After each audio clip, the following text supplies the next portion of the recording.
अस्सलामु अलैकुम मेरे मोहतरम अजीज़ दोस्तों। बनी इज़राइल में एक औरतनुमा आदमी रहता था। बारीक आवाज़, बगैर दाढ़ी। वो अपनी शक्ल से फ़ायदा उठाते हुए औरतों का मसाज करता। कोई भी उसका हकीकत नहीं जानता था। सभी उसको औरत समझे थे और ये तरीका उसके लिए ज़रिया माज भी था। वो कई बार इस काम के लिए तौबा भी कर चुके हैं, लेकिन हमेशा तौबा का मतलब भूल कर फिर से वही गुनाह कर बैठता। दोस्तों, दिल में तौबा का ख्याल आना खुद वक्त की अलामत है, क्योंकि जो आदमी गुनाह को गुनाह नहीं समझता था वो बदकिस्मत इंसान है। ऐसा एक औरतनुमा आदमी के साथ हुआ। एक वक्त बादशाह की बेटी हमाम ने आई।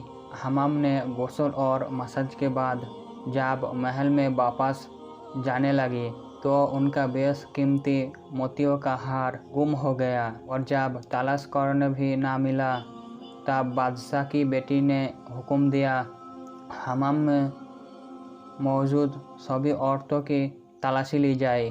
चुनांचे सबकी तलाशी ली गई, लेकिन वो हार ना मिला। वो औरतनुमा आदमी, जिसका नाम नासू था, वो डर से एक जगह छुप गया। जब वो देखा शहजादी उसे ढूंढ रही है, तब वो सच्चे दिल से अल्लाह के बोला और दिल से तौबा की और वादा किया कि आइंदा कभी भी ये काम नहीं करूँगा।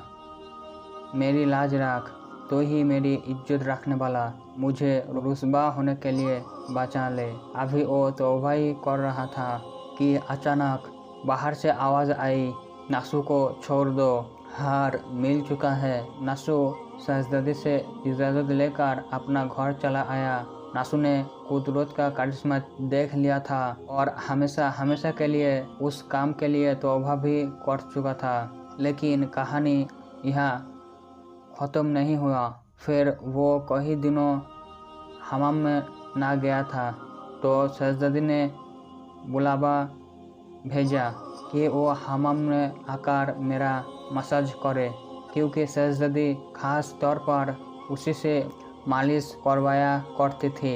जब नासू को एक खबर मिली तब वो बहाना बना दिया कि हाथ में दर्द है, मैं मसाज नहीं कर सकता, और हमाम ना जाने का फैसला किया।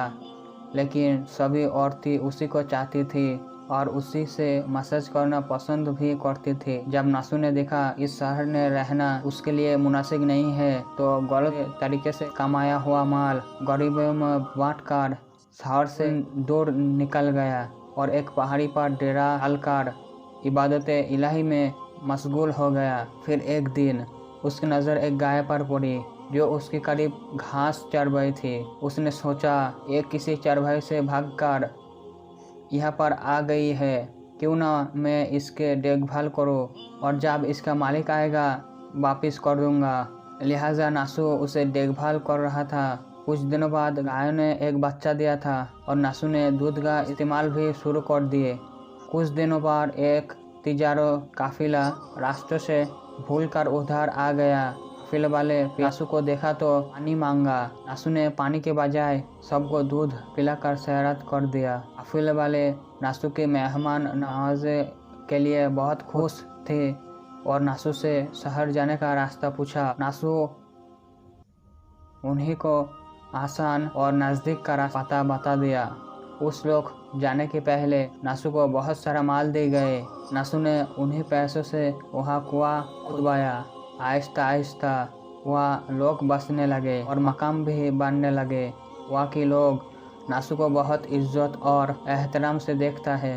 जब नासू के चर्चा बादशाह पर इल्म हुआ तब बादशाह के दिल में नासू से मिलने के लिए ख्वाहिश पैदा हुई। ये बादशाह उसी शहजादी का बाप है जिसके नासू मालिश किया करता था। बादशाह के दिल में जैसे ही नासू से मिलने के लिए ख्वाहिश पैदा हुआ तब वो बादशाह नसू को पैगाम दिया कि बादशाह से मिलना चाहता है, मेहरबानी करके तशरीफ ले आए। पैगाम मिलते ही नसू ने मिलने के लिए इनकार कर दी और माजरत चाहिए कि मुझे बहुत सारे काम हैं, मैं नहीं आ सकता। जब ये खबर बादशाह तक पहुंची, उसे बहुत ताज्जुब हुआ।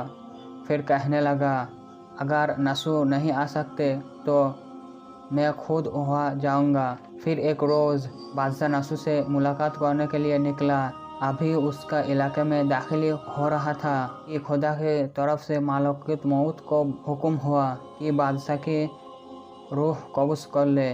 और बादशाह के नसू की मोहब्बत के देखते हुए लोगों ने नसू को तख्त पर बिठा दिया और बादशाह वक्त बना दी। नसू ने अपने मुल्क में निज़ाम कायम किया और उसी शहजादी से शादी किया। एक दिन नसू तख्त पर बैठकर लोगों का फरियाद सुन रहा था कि एक शख्स आया और कहने लगा, कुछ साल पहले मेरे गाय गुम हो गई थी, आपकी अदालत से गाय का तलबकार हो। नसू ने कहा, तुम्हारे गाय मेरे पास है, आज जो कुछ मेरे पास है ये तुम्हारी गाय की वजह से ही है। और नसू ने हुक्म दिया, मेरे मालो दौलत का आधा हिस्सा इस गाय के मालिक को दे दिया जाए।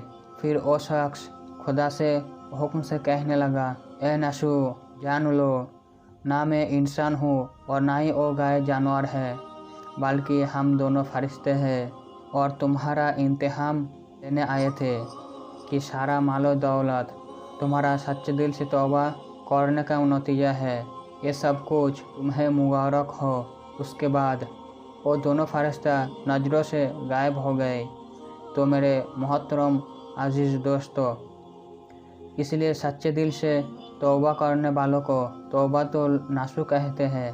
तौबातुल नसूह से मुराद ख़त्मी तौबा है, ऐसी तौबा जिसके बाद गुनाह की तरफ वापस लौटना नामुमकिन है।